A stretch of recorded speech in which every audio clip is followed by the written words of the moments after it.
नमस्कार दोस्तों, कैसे हैं आप सभी का मेरे यूट्यूब चैनल में स्वागत है।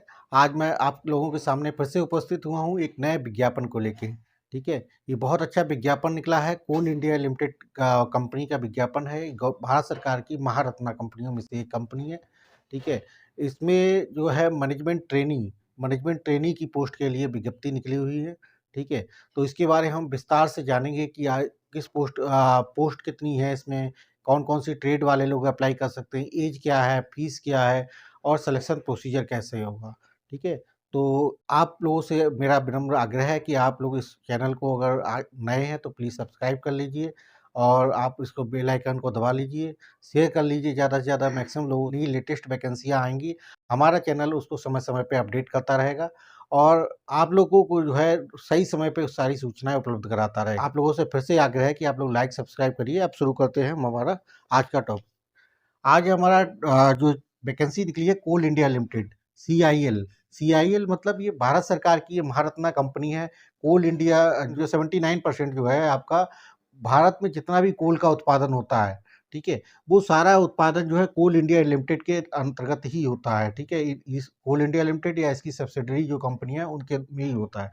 तो ये बहुत बड़ी कंपनी है और जो लोग जिन्होंने इंजीनियरिंग ग्रेजुएट हैं, जिन्होंने बीई या बीटेक कर रखा है, उनके लिए बहुत गोल्डन अपॉर्च्युनिटी है कि इसमें बम्पर वैकेंसी इस समय निकली है। कितनी पोस्ट आई हुई हैं? 640 वैकेंसी हैं, ठीक है? इतनी ज़्यादा वैकेंसी है जो नॉर्मली महारत्ना कंपनी पीएसयू में जो है बहुत कम ही देखने को मिलती है। तो इसमें जो है इस बार 640 वैकेंसी निकली हैं, तो ये बहुत अच्छी अपॉर्च्युनिटी है। आप इसका एप्लीकेशन स्टार्ट होने की डेट है, तो एप्लीकेशन जो स्टार्ट हो रहा है 29 अक्टूबर 2024 यानी जब तक आपको ये वीडियो मिलेगा तो आपके विज्ञापन तब तक जो है फॉर्म जो है फिलअप होना शुरू हो चुके होंगे, ठीक है? और इसकी जो फॉर्म भरने की लास्ट डेट है 28 नवंबर 2024। 28 नवंबर 2024 तक के लिए इसका लास्ट डेट है। टाइम की बात करें इसमें देखिए नॉर्मली एप्लीकेशन फॉर्म जो भी होता है वो रात के 12 बजे तक एंड होता है। बट इन्होंने 28 नवंबर 2024 को जो है शाम को 6 बजे डेडलाइन दे के शाम को 6 बजे ही अपनी वेबसाइट क्लोज़ कर देंगे। तो टाइम का बहुत ध्यान रखिए, कुछ लोग जो कैंडिडेट होते हैं वो अपना लास्ट डेट में अपना फॉर्म भरने के लिए रहते हैं, बैठे रहते हैं।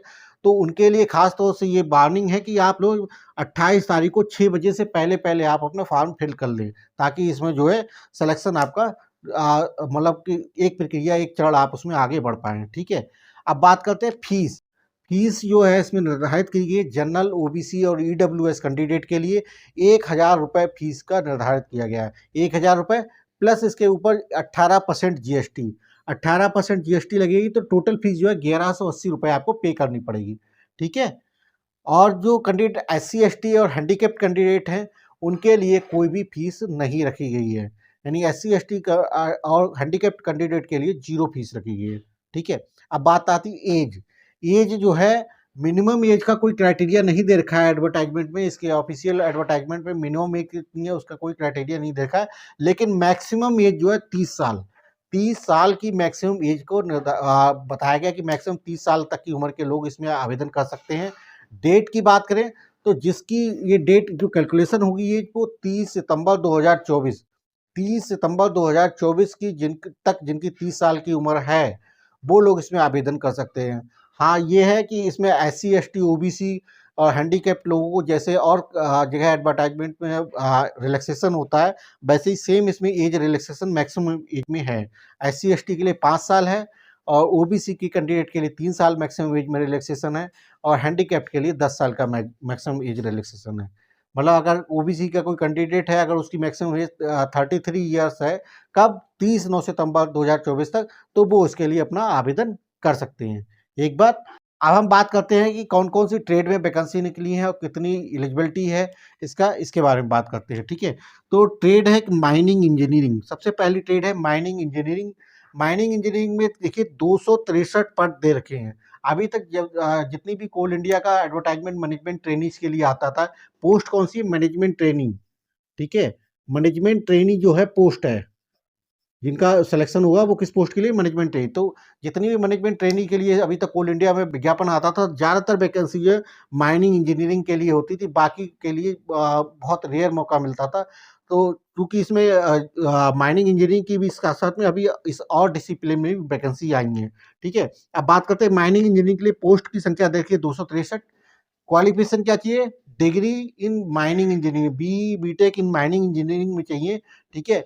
कितनी परसेंटेज चाहिए? 60% के साथ जनरल, ओबीसी, ईडब्ल्यूएस कैंडिडेट के लिए चाहिए, और एससी एसटी के लिए 5% को छूट रहेगी, यानी वो 55% तक वाले लोग इसके लिए एलिजिबल हैं, ठीक है। इसके बाद बात करते हैं सिविल इंजीनियरिंग। सिविल इंजीनियरिंग में 73 पोस्ट है, इसके लिए बीटेक सिविल इंजीनियरिंग में चाहिए है, ठीक है। 60% नंबर इसके लिए भी चाहिए, ठीक है। इसके बाद बात करते हैं इलेक्ट्रिकल। इलेक्ट्रिकल के लिए 57 पोस्ट हैं, इसके लिए बीटेक इन इलेक्ट्रिकल इंजीनियरिंग चाहिए, या इलेक्ट्रिकल एंड इलेक्ट्रॉनिक में चाहिए, या इलेक्ट्रॉनिक्स एंड इलेक्ट्रिकल में अगर किसी ने इंजीनियरिंग कर रखी है, विद 60% जनरल, ओबीसी, ईडब्ल्यूएस और एससी एसटी के लिए 55% के साथ करें, वो लोग इसके लिए एलिजिबल हैं। मैकेनिकल की बात करें तो मैकेनिकल के लिए जो है पोस्ट की संख्या दे रखी है, 12 पोस्ट दे रखी है। बीटेक जिन्होंने मैकेनिकल इंजीनियरिंग से कर रखी है विद 60% मार्क्स के साथ, और एससी एसटी 55% मार्क्स के साथ, वो लोग इसके लिए एलिजिबल हैं, अपना आवेदन कर सकते हैं। इसी की तरह बात करें सिस्टम के लिए जो वैकेंसी हैं वो 28 पद आ रखे हैं। इसके लिए जो डिग्री डिप्लोमा चाहिए वो आपको बीटेक चाहिए, इसमें बीएससी इंजीनियरिंग कंप्यूटर साइंस में होना चाहिए, या कंप्यूटर इंजीनियरिंग कर रखी हो, या आईटी से कर रखा है आपने, यानी बीटेक आईटी से कर रखा है तब भी आप इसके लिए एलिजिबल है, या बीएससी इंजीनियरिंग कंप्यूटर साइंस या कंप्यूटर इंजीनियरिंग में कर रखी है तो उसके लिए भी आप एलिजिबल हैं, ठीक है। परसेंटेज का क्राइटेरिया वही है, 60% और 55%। अब बात करते हैं ईएनटी मतलब electronic and telecommunication. Electronic and telecommunication की बात करें तो 26 पोस्ट आ रखी हैं, ठीक है। इसके लिए भी बात करें योग्यता की, तो योग्यता ये BTech electronic and telecommunication and electronic and communication, ठीक है। अच्छा, सबसे इम्पोर्टेंट जो गौर करने की बात है, इसमें जो दे रखी है डिग्री, जैसे सिविल वाली है, सिविल की बात करें तो सिविल इंजीनियरिंग चाहिए, तो सिविल इंजीनियरिंग के साथ में अगर किसी ने आर्किटेक्चर कर रखा है, सिविल इंजीनियरिंग विद आर्किटेक्चर कर रखा है, तो वो इसके लिए एलिजिबल नहीं है। इन्होंने जो डिग्री दे रखी है केवल यही डिग्री केवल इन्हें चाहिए, इसके साथ आगे पीछे कुछ अलग कुछ कर रखा है तो वो आपका वैलिड नहीं है, ठीक है। जैसे इलेक्ट्रिकल के साथ में इलेक्ट्रॉनिक्स या इलेक्ट्रॉनिक्स विद इलेक्ट्रिकल, ये वैलिड है। इसके अलावा इलेक्ट्रिकल के साथ कोई और ट्रेड अगर आपकी कर रखा है तो आप इसके लिए आवेदन नहीं कर पाएंगे, ठीक है। ऐसे मैकेनिकल के लिए सिर्फ मैकेनिकल इंजीनियरिंग वाले बीटेक वाले आवेदन कर सकते हैं। अगर किसी ने इंस्ट्रूमेंटेशन या किसी और में कर रखा है तो वो आपका वैलिड नहीं है, इसके लिए एलिजिबल नहीं है, ठीक है। और इसके बाद बात करें इलेक्ट्रॉनिक एंड टेलीकम्युनिकेशन के लिए भी, तो इलेक्ट्रॉनिक एंड टेलीकम्युनिकेशन केवल इलेक्ट्रॉनिक एंड टेलीकम्युनिकेशन या इलेक्ट्रॉनिक एंड कम्युनिकेशन से ही बीटेक का रखा है, केवल वही लोग इसके लिए एलिजिबल हैं। इसके अलावा किसी और ट्रेड से या इसके साथ जुड़े हुए किसी और ट्रेड से कर रखा है तो वो आप इसके लिए एलिजिबल नहीं है। ये बहुत इंपॉर्टेंट पॉइंट है आपके लिए, इसका बहुत खास ध्यान रखिएगा।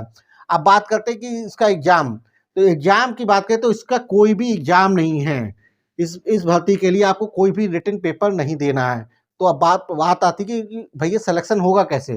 सिलेक्शन ये डायरेक्ट सिलेक्शन है, ठीक है। मेरिट बनेगी, मेरिट किसकी बनेगी? मेरिट बनेगी जिन्होंने गेट पास कर रखा है 2024 का, यानी 2024 का जिन्होंने गेट क्वालिफाइड कर रखा है वो लोग इसके लिए एलिजिबल हैं। और जिन्होंने सेशन 2023-24 में अपनी बीटेक या बीई की डिग्री अपनी कंप्लीट कर ली है, यानी अगर कोई रनिंग में 2024-25 में अगर कोई डिग्री कर रहा है, फाइनल ईयर का स्टूडेंट है, उसका रिजल्ट डिक्लेयर नहीं है, तो वो लोग इसके लिए एलिजिबल नहीं है। सेशन 2023-24 वाले जिन्होंने ग्रेड क्वालिफाइड कर रखा है तो वो लोग इसके लिए एलिजिबल है। तो आप समझ सकते हैं इसमें कंपटीशन बहुत कम होने वाला है, तो ये बहुत अच्छी अपॉर्चुनिटी है। जिन्होंने गेट क्वालिफाइड ग्रेजुएट लोग हैं उनके लिए बहुत अच्छी अपॉर्चुनिटी है। कोई एग्जाम नहीं है। इंटरव्यू की बात करें तो कोई इसके लिए इंटरव्यू भी निर्धारित नहीं किया गया है। इस वैकेंसी के लिए बाकायदा एडवर्टाइजमेंट पे मेंशन कर रखा है, केवल जो है गेट मेरिट के आधार पे मेरिट बनेगी, और मेरिट के लिए 3 गुना लोगों को मतलब कॉल किया जाएगा, ठीक है। 3 गुना लोगों को कॉल करने के बाद उसमें मेरिट के हिसाब से उसमें सिलेक्शन होगा, ठीक है। अब बात करते हैं सैलरी। सैलरी भी बहुत अच्छी सैलरी है इसमें, कितनी है? 1 लाख रुपए पर मंथ के हिसाब से कम सैलरी जो है इसकी शुरुआत होने जाएगी, ठीक है। 1 साल बाद प्रोविजन पीरियड जैसे ही आपका कंप्लीट होगा तो आपका सैलरी स्ट्रक्चर और बढ़ जाएगा, यानी 1 से सवा लाख के आसपास करीब करीब पहुंच जाएगी, ठीक है। सिलेक्शन प्रोसीजर हमने बता ही दिया आपको, गेट की 2024 की मेरिट के बेस पे होगा। जो मार्क्स आपने सिक्योर किए हैं गेट में, उसी की मेरिट के हिसाब से बना जाएगा आपका होगा, ठीक है। अब बात करते हैं पोस्टिंग कहाँ मिलेगी। कोल इंडिया की जो है ऑल ओवर इंडिया पोस्टिंग रहती है, लेकिन फिर भी आपसे जब ज्वाइनिंग होगी उससे पहले आपसे 3 लोकेशंस की चॉइस माँगी जाएगी कि आप कौन-कौन सी मतलब जगह आप जो है चाहते हैं, तो उन तीनों जगह में से किसी भी एक जगह आपको पोस्टिंग दे दी जाएगी। ठीक है। अब बात करते हैं बॉन्ड। अब ये कोल जितने भी पीएसयू हैं ज़्यादातर अब बॉन्ड साइन कराने लगे हैं, क्योंकि इन्होंने भी एक बॉन्ड साइन करा रहे हैं, ये 60 मंथ यानी 5 साल का एक बॉन्ड साइन कराएँगे। अगर 5 साल से पहले आप इनके यहाँ नौकरी छोड़ते हैं, तो आपको 3 लाख रुपए इनको बॉन्ड एग्रीमेंट होगा, 3 लाख रुपए इनको देने पड़ेंगे, ठीक है? क्योंकि ये मान के चलते हैं कि इनके यहाँ जो कैंडिडेट सिलेक्शन होगा, उसके बाद वो उसको ट्रेनिंग देंगे, सिखाएँगे, तो इनकी कॉस्ट जो है उसका कैंडिडेट पे खर्च होने वाली है, वो 3 लाख रुपए के आस-पास करीब-करीब खर्च होगी। तो इसलिए उसको रिकवर करने के लिए 3 लाख रुपए का बॉन्ड आपसे साइन कराएँगे, 60 महीने से पहले अगर आप छोड़ते हैं तो, ठीक है? और इसके साथ में जो आपका सैलरी में से पर मंथ ये 5,000 रुपए डिडक्ट करेंगे। किस बात के लिए डिडक्ट करेंगे? जो बॉन्ड की फीस के लिए मतलब हर महीने 5,000 रुपए आपसे डिडक्ट करते रहेंगे। जब आपका 5 साल का टेन्योर पूरा हो जाएँगे, 60 महीने का टेन्योर पूरा हो जाएगा, तो आपको ये सारा पेमेंट जो है वापस कर देंगे, रिफंड कर देंगे और विदाउट इंटरेस्ट के साथ में, ठीक है? अब इस बात आती है कि इसके लिए आवेदन कहाँ करेंगे? ये सबसे महत्वपूर्ण बात है, तो आवेदन के लिए आपको coalindia.in coalindia.in यानी COAL coalindia.in वेबसाइट पे जाके आप इस पे 29 अक्टूबर से जाके फॉर्म अपने फिल कर सकते हैं, ठीक है? तो ये बहुत अच्छा मौका है उन नए युवा जो बीटेक, बीई कर रखे हैं, उन्होंने गेट 2024 का क्वालिफाइड कर रखा है, तो वो लोग इस पे आवेदन करिए। कोई इंटरव्यू नहीं है। बहुत से लोगों को कई बार दिक्कत होती है कि यार मैं रिटन तो क्वालिफाइड कर लेता हूँ, पर इंटरव्यू फेस करने में थोड़ा हेजिटेशन होती है, तो इसमें कोई इंटरव्यू नहीं है। सीधा आप जो है गेट का स्कोर के हिसाब से हायर मेरिट के जो इसने हायर स्कोर किया होगा वही लोग इसमें सिलेक्शन पाएँगे, ठीक है? तो कमेंट करिएगा आप लोगों को इस जानकारी कैसी लगी, और आप लोगों से विनम्र आग्रह है कि जिन लोगों को ने अभी रिसेंट में बीटेक या बीई कर रखा है और बस गेट क्वालिफाइड कर रखा है, उन लोगों तक इस इन्फॉर्मेशन को ज़्यादा से ज़्यादा शेयर करें, ताकि वो इस एडवर्टाइज़मेंट का अपना बेनिफिट उठा पाएँ और जो है अपना सिलेक्शन सिक्योर कर पाएँ। आप लोग बने रहिए हमारे चैनल पे, इसी तरह अपना प्यार देते रहिए। बहुत-बहुत धन्यवाद आपका। Thank you very much.